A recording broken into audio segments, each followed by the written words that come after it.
Demak, uchrashuv bosh hakami Jasur Muxtorov hushtak chaldi. O'yin start oldi. Kurash bo'lgan deb hisobladi. Kiritor Riyosjon Rizaqulov Nefchining hujumi chap tomonga to'p yetkazib berildi. Odilov driblinglar bilan kirib borib zarba berdi va gol hisob ochildi. Tezkor gol 2-daqiqadayoq Alisher Odilov o'zining kuchli zarbasi bilan Nefchini hisobda oldinga olib chiqyapti. Kichik rikoshet bo'ldi. Darvozabon ham to'pni go'yoki qaytargandek edi, lekin darvozabon ushlab qolishga ulgurmadi. Taqdim etib berishadi. Ko'rib olaylik. Mana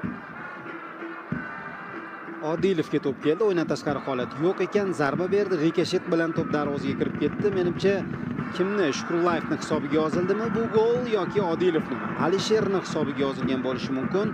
Offside yo'q. Ayni offside holati bo'yi ko'rilgan. Aldamchi harakatlar. Mana bu vaziyatda Shukurlayevni oyog'iga to'p tegib, Qizilqum faqat himoyadan chiqib ketish yo'llarini qidirib vaqt o'tkazyapti. Hozircha mana bu yerda xato. Yana Neft futbolchilar to'pni egallab oldi. Golli vaziyat bo'lishi mumkin. Zarba yo'llandi, ozgina qoldi. Ratinyo zarba bergandi. Mana Iskandarov pas beryapti. Ratinyo oldiga to'pni tashlab olyapti.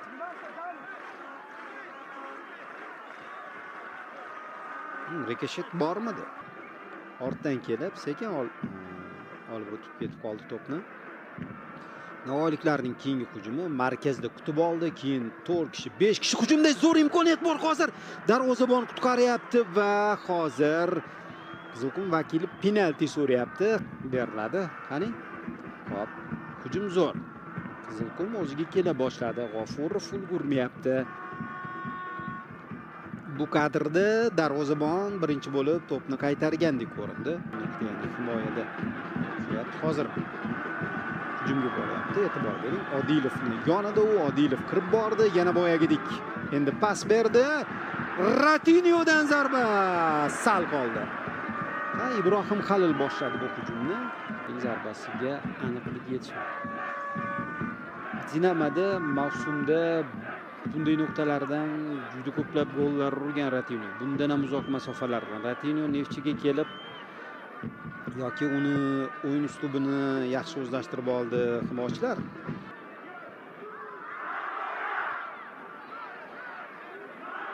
Hujum davom etdi. Douglas ulgurdi. Jegoridan zarba. Qizilqum yomon taym o'tkazayotgani yo'q. O'z vaqtini kutayotgan futbolchilardan biri Odilov. Iskandarov gol! 2-0. Jamshid boshi bilan to'pni darvozaga aniq yo'lladi.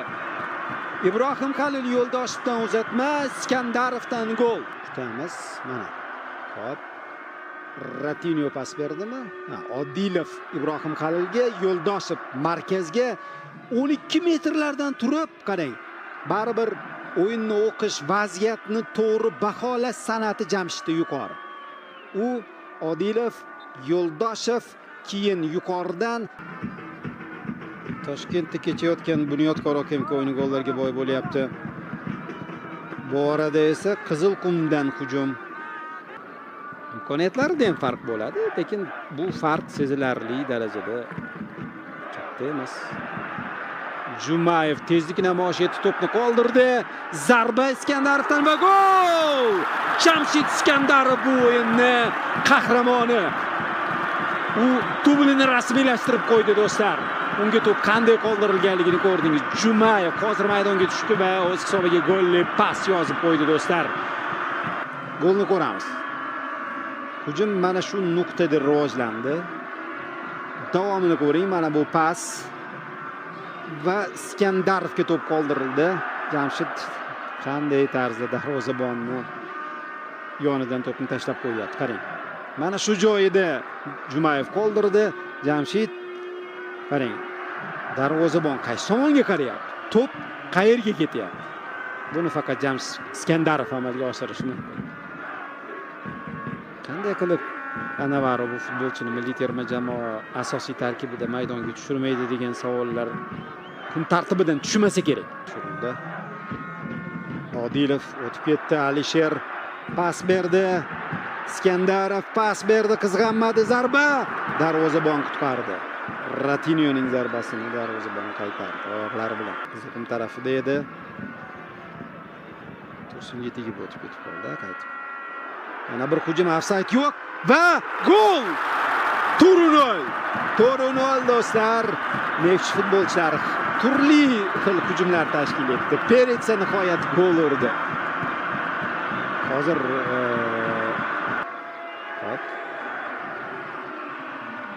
himoyachilar uzoqlashtirdi.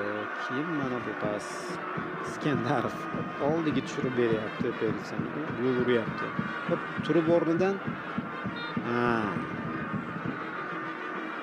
gol urib, o'rnidan turib keyin o'sha joyda biroz turtib o'tib ketgan ekan. Qizilqum vakilini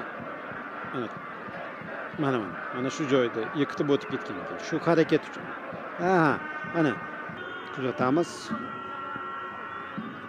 Mana imkoniyat, lekin bu zarba qovushmadi. O'xshamadi zarba.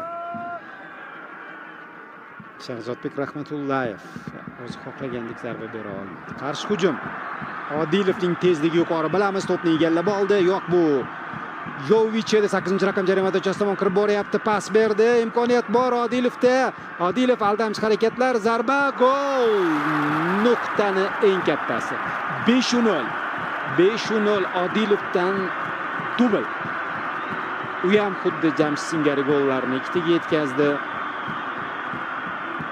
To'pni o'ziga bo'ysundirib, tezlikni namoyish etib, keyin pas berdi. Ofsayd yo'q, mana pas berdi. Odilov to'pni qabul qilib to'xtaydi. Mana shu joyda ikkita himoyachini o'rtasidan burchakka qarab tepdi.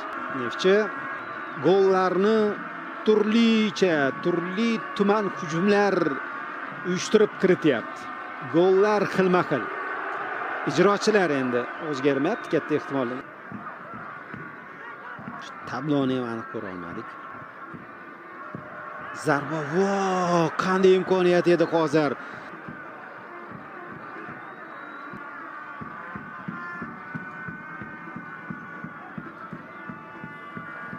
Bugungi kungi uchrashuvlarni boshlab bergan uchrashuv yakuniga yetish arafasida Ubaydullayevdan zarba.